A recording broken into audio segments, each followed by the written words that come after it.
To write a direct variation equation, I'm going to use the equation y equals a times x, where a is our constant of variation, basically our slope. So using that equation, I'm going to plug the point they give me as a solution or a point on the graph, and remember x is first and then y comes second. I'm going to plug those values into this y equals a times x equation to solve for a. So y is 8, a is unknown to us for right now, and then x is negative 4. Excuse me. If I divide both sides by negative 4, I'll come up with an a value of negative 2. So there's my constant of variation, or my slope, if you're thinking of it that way. And then because they again wanted the equation of this line, don't forget to actually go back and write the equation with the a value plugged in. So there's my direct variation equation. They also said to sketch a graph, so if I want to sketch this real quick, all direct variation equations are going to go through the origin, since there's no y-intercept for these problems, or the y-intercept 0. So just a real quick sketch. I'm going to change my color real quick.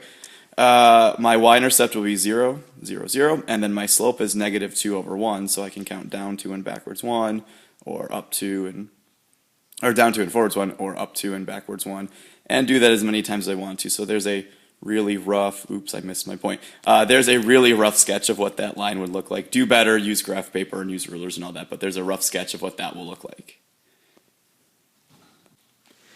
I can also use my direct variation equation to solve real-life problems. So in this case, they tell us that we have the diameter of a hailstone varying directly with the formation time, meaning the longer it takes the hailstone to form, the bigger it's going to be, or the less time it takes to form, the smaller that diameter will be. So let's go ahead and write an equation for this, and then we'll answer this question down here using our equation to make a prediction. So let's see. My direct variation equation is y equals a times x. Well, one thing that might be helpful in this case is to swap out your variables for things that make sense in this problem. And my advice would be to go in the order the variables are presented. So diameter comes first, so I'm going to say d equals, a is still a because that's my constant of variation, and then it varies directly with the formation time. So the Yax equation becomes the dat equation in this case.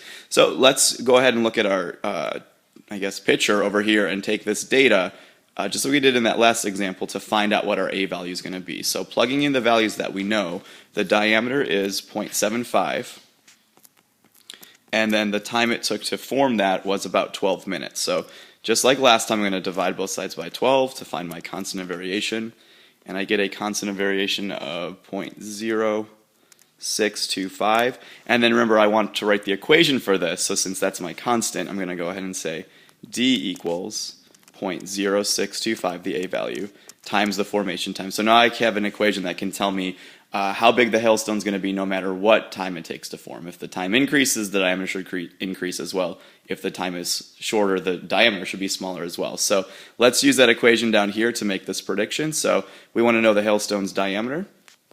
We just found the constant of variation to be 0.0625, and we now want to multiply that by our new formation time, 20.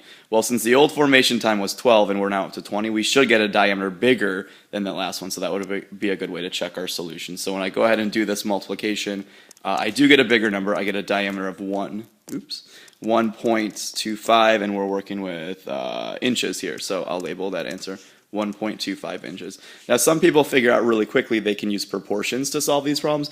That's fine. That's really all the direct variation equation is. It's just a proportion problem, and so they can get this final answer without any issues. However, sometimes using proportions, it's difficult to find that a value, so just be careful. If they ask you for the equation, you're going to need to do a little bit of work. You can use proportions, but you may have to do a little bit of, I guess, practice using it to figure out how you can find that a value from proportions. Otherwise, just do what I showed you here. It's not too bad.